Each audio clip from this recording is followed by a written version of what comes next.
अस्सलाम वालेकुम नाजरीन, मैं हूं नासिर अली तनोली। आप देख रहे हैं CID न्यूज़ अप का एक स्पेशल प्रोग्राम सच क्या है। नाजरीन, इस वक्त एक नया सच जानने के लिए मैं इस वक्त मौजूद हूँ ज़िला तोरगर का इस वक्त जो मेन इस वक्त हेडक्वार्टर है वहाँ पे मैं खड़ा हूँ जुतबा में। नाजरीन, 3 से 4 दिन पहले एक वाक़या हुआ था जो DHO हेल्थ ज़िला तोरगर की सरकारी पिकअप में यहाँ से जो है वो 20 से 30 मन के करीब दंदासा जो था वो स्मगल हो रहा था और वो मानसेरा शेरगढ़ रेंज पे महकमा जंगलात वालों ने वो गाड़ी पकड़ी और उसके बाद ये हुआ कि वहाँ पर जब वो गाड़ी उन्होंने उसकी तलाशी ली तो उस गाड़ी में दंदासा स्मगल हो रहा था। और जिस तरह CID न्यूज़ पे आपने पहले भी देखा था कि मैंने वो स्टोरी ब्रेक की थी, उसमें हमने वो दिखाया था कि वो जो दंदासा स्मगल किया जा रहा था वहाँ पे जो गाड़ी चला रहा था वो था सरकारी एहलकार, पुलिस एहलकार था और उसका ताल्लुक था शांगला पुलिस से। वाक़ये के बाद जब हमने स्टोरी ब्रेक की उसके बाद ये हुआ कि शांगला DPO शांगला ने जो वो पुलिस एहलकार था, क्योंकि वो उनकी हदूद में था, वो उनके अंडर आता था, वो शांगला पुलिस का एहलकार था, तो उसको मुअत्तल कर दिया, इंक्वायरी शुरू हो गई। लेकिन उसकी शांगला का वो पुलिस एहलकार वो तो हो गया, लेकिन DHO हेल्थ की जो गाड़ी थी उसके बारे में कोई इस तरह बात नहीं की गई। बज़ाहिर कहा गया जी कि इंक्वायरी शुरू है, लेकिन जिन लोगों के अंडर वो गाड़ी आती थी उन लोगों के ऊपर कोई कार्रवाई नहीं की गई। इसी तरह क्योंकि 3 चौकियां आती हैं, थाने आते हैं, दरबनी थाना आता है, इसी तरह बाकी जो चौकियां हैं वहां से होके गई है। आम लोगों को तो पुलिस एहलकार जगह जगह पर रोकते हैं और उनकी तलाशी ली जा रही है। अगर मुसाफिर भी आते हैं तो उनको नीचे उतारा जाता है, उनकी तलाशी ली जा रही है। ठीक है, वो तलाशी जरूरी है, लेकिन एक सरकारी गाड़ी और उसको चलाने वाला एक पुलिस एहलकार और जहां पर वो उसमें स्मगल कर रहा है दंदासा और इतना बड़ी मिकदार में 20 से 30 मन के करीब, लेकिन उसको किसी ने नहीं रोका, किसी ने उनको वहां पर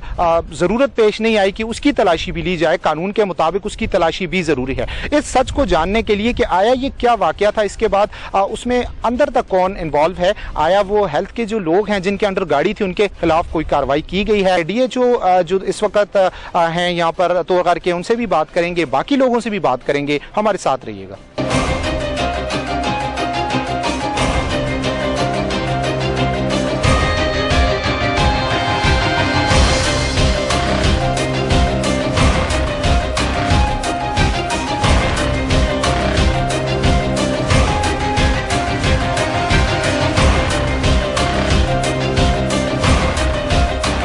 चंद रोज कबल जिला तोरगर की महकमा सेहत की पिकअप गाड़ी में 20 से 30 मन दंदासा स्मगल होने, गाड़ी को पकड़ने पुलिस एहलकार की गिरफ्तारी, इसे मुअत्तल करने और इस सारे केस की इंक्वायरी तो हो रही है, मगर महकमा सेहत के स्टोर कीपर अबू सईद नामी एहलकार को इस केस से बाहर निकाल दिया गया। अबू सईद नामी एहलकार से पहले महकमा सेहत जिला तोरगर में तैनात स्टोर कीपर नसीर अहमद को वहाँ से ट्रांसफर करके दूसरी जगह लगा दिया गया, जबकि इसकी जगह अबू सईद नामी एहलकार को स्टोर कीपर लगा दिया गया। और फिर महकमा सेहत की ये गाड़ी उसके अंडर थी, जिसके पास इस सीट के लिए ना इतनी तालीम थी ना ही कोई खास डिप्लोमा, क्योंकि इसमें सियासत ने एंट्री मार दी थी और फिर दंदासा भी तो स्मगल होना था। जबकि डिप्टी DHO भी इस केस में असल हकीकत बताने से घबरा रहे हैं।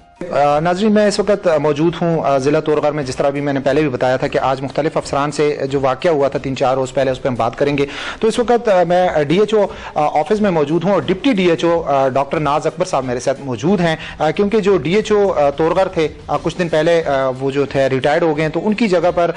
डिप्टी DHO जो हैं वो डॉक्टर नाज अकबर साहब हैं। हमारी वीडियो में भी आपने देखा होगा कि हमने डॉक्टर नाज अकबर साहब का भी नाम लिया था कि डॉक्टर नाज अकबर साहब क्योंकि इंचार्ज एज इंचार्ज ही हैं तो गाड़ी इनके अंडर भी आती है। तो अभी इनके पास मौजूद हैं। डॉक्टर साहब, ये बताइएगा, ये इतना बड़ा वाकया हुआ है, आपके अंडर ये गाड़ी थी, तो हो सकता है कि इस गाड़ी में पहले भी यहाँ से कई चीज़ें स्मगल होती रही हूँ, ये तो पहली दफ़ा हुआ है कि ये पकड़ी गई है, तो क्या कार्रवाई की है जो उसमें मुलव्वस थे लोग? सर, मुझे पहले सब फर्स्ट ऑफ ऑल अस्सलाम वालेकुम, और मैं आपको वेलकम करता हूँ कि आप आए, हमारे ऑफिस आए हमसे रिपोर्टिंग के लिए। तो फर्स्ट ऑफ ऑल मैं तो यहाँ पर अभी आए हुए डिप्टी DHO, तो उसके आगे क्या हुआ, कुछ हुआ, मुझे कुछ नहीं इल्म, लेकिन अभी ये जो इशू हुआ है, जिस तरह मुझे प्रिंटिंग मीडिया से और आपकी मीडिया से पता चला, उसके बाद मैंने ड्राइवर को सस्पेंड किया है, सस्पेंशन ऑर्डर दिया, उसमें इंक्वायरी कॉल की है, इंक्वायरी मैंने मार्क की है, इंक्वायरी की रिपोर्ट आने तक वो फिर चीज़ें क्लियर हो जाएंगी। दूसरे क्वेश्चन। अच्छा डॉक्टर साहब, इंक्वायरी तो हो गई, सारी चीज़ें हो गई, अब वो गाड़ी कहाँ पे है और जो उसमें पुलिस वाला, तो आपने इसकी अपने तौर पे भी इंक्वायरी कर रहे हैं कि गाड़ी शांगला कैसे पहुंची है, शांगला का पुलिस एहलकार, क्या उसका किसी के साथ ताल्लुक है यहाँ पे? नहीं, यहाँ तो किसी के साथ ताल्लुक नहीं है। गाड़ी ड्राइवर का ये कहना है कि मैं रात को मतलब मरीज लेके गया था शगई से, वहाँ बदग्राम लेके गए थे, फिर देर हुई मैं ताकोट में स्टे किए और गाड़ी सुबह ताकोट में एक पंप है वहाँ मतलब एक पार्किंग है, वहाँ हवाले की है, चाबी उनके हैंडओवर की है कि मतलब डिस्ट्रिक्ट से कोई लड़का आएगा, मतलब ड्राइवर हमारा, या मैं वापसी में आके ले जाऊंगा। तो चाबी अभी भी जिनके पास अमानत के तौर पे गाड़ी खड़ी थी, चाबी उन्हीं के पास है। गाड़ी वहाँ से मतलब रात को निकली है, चाबी बनाई गई है, गाड़ी तोड़ी है, क्या हुआ है, शीशे तोड़ा है, किस तरह स्टार्ट किया है, ये तो गाड़ी जब कंडीशन देखेंगे तब पता चलेगा। और जब वो जो लड़का पकड़ा गया, जो मीडिया से पता चल रहा है कि अताउल्लाह नाम लड़का है, तो वो अपने बयान कोर्ट से रिकॉर्ड करेगा, या जो फॉरेस्ट एक्ट है क्या मतलब उनके कुछ बयान तो देगा अदालत में या कुछ भी, तो उससे चीज़ें वाज़ेह हो जाएगी। दूसरी हमारी अपनी भी इंक्वायरी चल रही है, उसमें चीज़ें क्लियर हो जाएगी फिर। अच्छा नाजकपुर साहब, बाकी तो आपकी इंक्वायरी शुरू है, लेकिन मुझे ये बताइएगा, आपने अपने तौर पे पता तो किया होगा कि एक जगह पे गाड़ी खड़ी हुई है, तो वो गाड़ी वहाँ से कैसे गई है? मैंने पता कि रूटीन में वहाँ पर भी गाड़ियाँ खड़ी होती हैं, वहाँ से जो जिनके पास अमानत के तौर पे गाड़ी खड़ी थी वो ये कह रहे कि गाड़ी मैं रात को दुकान बंद करके घर चला गया, पीछे चौकीदार होता है, सुबह जब मैं आया गाड़ी नहीं थी, मैं ये समझा कि शायद ये लोग लेके बंदा आया हूँ। जो कुछ टाइम बाद मुझे पता चले मीडिया से कि वो तो दंदासे में इस तरह ये जो केस हुआ मीडिया से पता चला हमें, तो यही स्टेटमेंट है हमारी। और हम इसमें इंक्वायरी कर रहे हैं, सस्पेंशन ऑर्डर्स भी हुए हैं और अपने तौर पे भी कर रहे हैं, डीसी ऑफिस की तरफ से भी इंक्वायरी कॉल, इसमें मैं भी पेश हुआ, और मतलब जो हमारी कोलीग्स है और ये जो ड्राइवर हैं, जो स्टोर कीपर है, गाड़ी जिसके अंडर थी, तो सबकी इंक्वायरी हमारी हेयरिंग में भी हुई है। अभी उनकी भी इंक्वायरी रिपोर्ट आएगी और हमारी इंक्वायरी रिपोर्ट भी आएगी। और जो बंदा है इस पूरी मामले में जो मुलव्वस है, जो मीडिया के तौसत से हमें पता चल रहा है, वो तो फिलहाल वो फॉरेस्ट को पता होगा, आई थिंक फॉरेस्ट के FIR हुई पे होंगे तो वो उनके पास होगा, वो कोर्ट जाएगा, बयान रिकॉर्ड करेगा, जो फॉरेस्ट एक्ट जिस तरह होता है, I don't know about all these things, लेकिन चीज़ें क्लियर हो जाएगी तब तक मुझे कुछ पूरा कंफर्म कोई इल्म नहीं है। मैंने अपने तौर से गाड़ी के पते किए हैं, गाड़ी जिसके साथ खड़ी थी ओरिजिनल चाबी गाड़ी उन्हीं के पास खड़ी है। वो कह रहे कि हम रात को दुकान बंद करके गए, रूटीन में भी यहाँ गाड़ियाँ खड़ी होती है, हमारी अपनी भी होती है और भी होती है, तो हम सुबह जब आए तो गाड़ी नहीं थी, हम ये समझे कि शायद ये कोई ड्राइवर लेके गए हैं, लेकिन वो मतलब इतने 8-9 बजे आते हैं कि वाक़या हुआ है। जब पता चला कि मतलब मीडिया से किसी की कॉल आई है तो गाड़ी इस तरह दंदासे में पकड़ी गई है।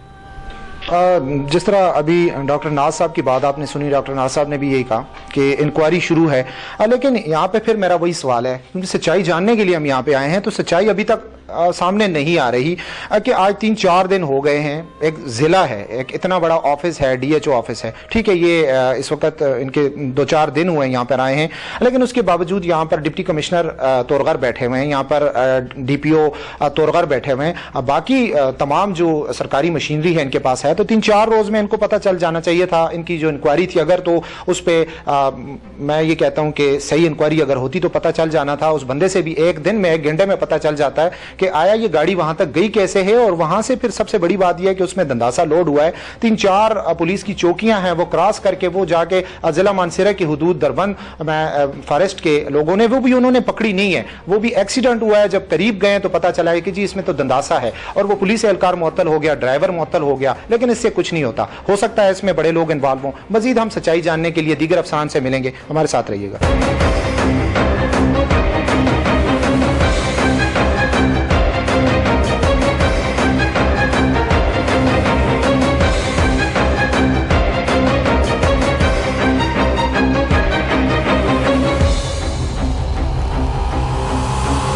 जिला तोरगर में सियासी बुनियादों पर तैनातियां और हर महकमे में सियासी मदाखलत की वजह से जिला तोरगर में ऐसे वाकयात होना अब मामूल बन गया है, मगर फिर भी महकमा सेहत की सरकारी गाड़ी में दंदासा स्मगल होने के बाद इस केस में शफाफ इंक्वायरी और असल मुल्जमान को सजा मिलने के कुछ इम्कानात भी मौजूद हैं। नाज़रीन, जिस तरह पहले मैंने अभी महकमा हेल्थ के अफसरान से भी उनका मौक़िफ़ लिया, जो दंदासा इशू था, जो स्कैंडल था, जिस तरह सरकारी गाड़ी में पिकअप जो थी महकमा हेल्थ तोरगर की, तो वो वाक़या 3-4 दिन पहले हुआ, उनकी इंक्वायरी भी लगी हुई थी। इस वक्त हमारे साथ अजहर साहब मौजूद हैं जी, असिस्टेंट कमिश्नर तोरगर हैं। उनसे हम जानते हैं कि जो ये वाक़या हुआ था, उसके बाद जो इंक्वायरी हुई है, किसकी इंक्वायरी लगी हुई है, आया ये वाक़या क्या हुआ था, और इसमें यहाँ पे कौन कौन से लोग हैं, उनकी इंक्वायरी शुरू है। जी सर, ये बताइएगा, यहाँ पे ये इतना बड़ा वाक़या हुआ है, महकमा हेल्थ की गाड़ी थी, उसमें एक पुलिस वाला जो है वो भी मुअत्तल हो गया, तो यहाँ से गाड़ी इतने दूर गई है, तो इसमें सर आपकी तरफ से किन की इंक्वायरी शुरू की गई है? शुक्रिया आपका। डॉक्टर नाज थे, महकमा हेल्थ के एक ऑफिसर हैं, डॉक्टर हैं, मेडिकल ऑफिसर हैं। तो हमारे साबका DHO साहब जो थे वो 2 जनवरी को रिटायर हो गए थे, और उसके बाद हमने एक टेम्प्रेरी चार्ज दिया था डॉक्टर नाज को, and he was appointed as DDHO। ठीक है, तो इंक्वायरी जो है वो डॉक्टर नाज के खिलाफ जो है वो इनिशिएट हो गई है, और बाकी भी जो इसमें जो मुलविस लोग हैं फैक्ट फाइंडिंग इंक्वायरी और रिकमेंडेशंस के साथ ताहिर अशरफ साहब हैं एडिशनल एसी कंडर हसन जई तोरगर में। तो डिप्टी कमिश्नर तोरगर तनवीर रहमान साहब ने जो है इंक्वायरी ऑफिसर जो है वो ताहिर अशरफ साहब को जो है वो मुकर्रर किया है। तो ताहिर साहब जो हैं वो इस मामले में जो है वो इंक्वायरी कर रहे हैं, और END रूल्स के तहत आपको पता है इंक्वायरी हो रही है। जो ही इंक्वायरी आएगी और इंक्वायरी रिपोर्ट आएगी और उसमें जो रिकमेंडेशंस होंगी तो उनके मुताबिक जो है जो इसमें मुलविसीन हैं, जो भी लोग इसमें मुलविस हैं, तो उनके खिलाफ जो है हम जिस तरह महकमाना कार्रवाई होती है तो वो कार्रवाई अमल में लाई जाएगी। और इस वाक़े का डिप्टी कमिश्नर तोरगर ने जो है वो सख्ती से नोटिस लिया है, क्योंकि ऑफ कोर्स आप लोगों को मालूम है कि इसमें एक सरकारी गाड़ी जो थी वो इन्वॉल्व थी, और वो गाड़ी जो है वो हमने हेल्थ डिपार्टमेंट के उसमें दी हुई थी, उन्हें दी हुई थी, उसके उसमें थी। तो इस हवाले से जो है वो हम सबको जो है वो यकीन दहानी कराते हैं सबको कि इंतहाई शफाफ इंक्वायरी की जाएगी, और इंक्वायरी के जो नताइज होंगे वो मीडिया के साथ भी और अवाम उन्नास के साथ भी जो है वो शेयर किए जाएंगे, और अगर कोई मुलविस पाया गया तो उसके खिलाफ सख्त से सख्त जो है वो डिसिप्लिनरी एक्शन जो है वो लिया जाएगा। शुक्रिया सर। असिस्टेंट कमिश्नर तोरगर थे हमारे साथ, और इन्होंने बड़ी ज़बरदस्त बात की है कि जो इंक्वायरी है फौरी तौर पर डिप्टी कमिश्नर तोरगर जो हैं उन्होंने इंक्वायरी की है, और इसमें इंक्वायरी ऑफिसर का भी इन्होंने बता दिया। तो यहाँ पर आवाम भी पहले आवाम के जहनों में भी एक चीज़ थी कि शायद इस पर काम होगा, इस पर इंक्वायरी होगी, लेकिन कार्रवाई होगी या नहीं। लेकिन आज इन्होंने जो बात की है कि जी इंक्वायरी होगी, और साथ इन्होंने स्ट्रिक्टली ये चीज़ भी कही है कि जी फौरी तौर पर कार्रवाई होगी, और जो इसमें मुलव्वस होगा उसको करार वाक़ई सज़ा दी जाएगी। जो इंतज़ामिया बैठी हुई है, सियासी क़यादत की बात बाद में है, लेकिन जो इंतज़ामिया बैठी हुई है, अब कैमरे के सामने भी आपने देख लिया कि असिस्टेंट कमिश्नर जो है उन्होंने भी बड़े खुल के इस पे वाज़े अपना मौक़िफ़ दिया है, और जो डिप्टी कमिश्नर हैं उन्होंने भी, आज वो यहाँ पे मौजूद नहीं है, तो इंशाअल्लाह एक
जिला तोरगर में सरकारी महकमों के अफसरान और मातहत एहलकारों को प्रेशराइज करना और फिर जबरी तौर पर इनको सियासी इंतकाम का निशाना बनाकर दूसरी जगह ट्रांसफर करना मौजूदा हुकूमत के नारों की नफी करता है, जबकि सरकारी गाड़ियों में सरेआम स्मगलिंग करना भी सूबाई हुकूमत के लिए लम्हा फिक्रिया है, क्योंकि इंक्वायरी के बाद हो सकता है किसी छोटे सरकारी एहलकार को बलि का बकरा बना दिया जाए और हमेशा की तरह बड़े मगरमच्छ फिर बच जाएं। जी नाजरीन, जिस तरह असिस्टेंट कमिश्नर ज़िला तोरगर, इसी तरह डिप्टी DHO ज़िला तोरगर की बातें भी आपने सुनी। यहाँ पर ये हुआ था कि 3-4 दिन पहले जो ये वाक़या हुआ था, उसके बाद अभी तक जो इंक्वायरी रिपोर्ट है वो इसी तरह चल रही है, और अभी तक इंक्वायरी रिपोर्ट की फाइनल जो हतमी रिपोर्ट है वो अभी तक नहीं आई, जिसके बाद ये कहना अभी कबल इस वक्त होगा कि इसमें जो मेन मरकजी मुलजम था वो कौन है। इस वक्त अताउल्ला जो है वो गिरफ्तार है, पुलिस का मुलाजिम था शांगला से, और उसको मुअत्तल कर दिया गया है, DPO शांगला ने उसको मुअत्तल कर दिया है। इसी तरह जिला तोरगर के जो DHO ऑफिस की गाड़ी थी, जिस तरह आपने सुना कि इसमें डिप्टी DHO भी कह रहा है जी कि मैंने जो ड्राइवर था वो गाड़ी लेकर वहां पे खड़ी की है, और उसके बाद रात को पता नहीं गाड़ी कहां गई है, तो वो भी मुअत्तल है, इंक्वायरी शुरू है। डिप्टी DHO जो है डॉक्टर नाज अकबर, उसकी इंक्वायरी भी शुरू है। देखते हैं अब ये ऊंट जो है किस करवट बैठता है, लेकिन एक चीज तो इसमें बिल्कुल साफ है कि इसमें कोई बड़ा हाथ इन्वॉल्व है, और ये भी कहा जा रहा है कि इसमें ये गाड़ी जो है, ये जो पिकअप गाड़ी है, सरकारी पिकअप गाड़ी है, जिसमें ये दंदासा स्मगल किया जा रहा था, उसको हमेशा इसी तरह इस्तेमाल करते करते बहुत दफ़ा इस तरह हुआ है कि कई और अफसरान जो हैं और ये जो पिकअप गाड़ी है इसको इससे पहले भी इस्तेमाल किया जाता रहा है और मुबैना तौर पर इससे पहले भी दंदासा और दीगर ऐसी चीज़ें जो हैं वो इस गाड़ी में यहाँ से स्मगल की जाती रही हैं। और पहली दफ़ा इस तरह हुआ है कि गाड़ी मौके से पकड़ी गई है और उसमें दंदासा जो था वो स्मगल हो रहा, वो सामने आ गया। पुलिस एहलकार जो था वो गिरफ्तार हो गया जो शांगला से ताल्लुक था। तो अभी जिस तरह तमाम अफसरान से हमारी बात हुई है और उन्होंने भी ये कहा है जी कि इसमें जो इंक्वायरी है वो इंक्वायरी रिपोर्ट चंद दिनों तक आ जाएगी। तो जैसे ही इंशाअल्लाह मजीद ये इंक्वायरी रिपोर्ट आएगी फिर भी हम इंशाअल्लाह नाजरीन तक वो बात पहुंचाएंगे। तब तक मुझे दीजिए इजाजत। इंशाअल्लाह एक नए प्रोग्राम के साथ एक नई सच्चाई को लेकर दोबारा आपकी खिदमत में हाजिर होंगे। अल्लाह हाफिज।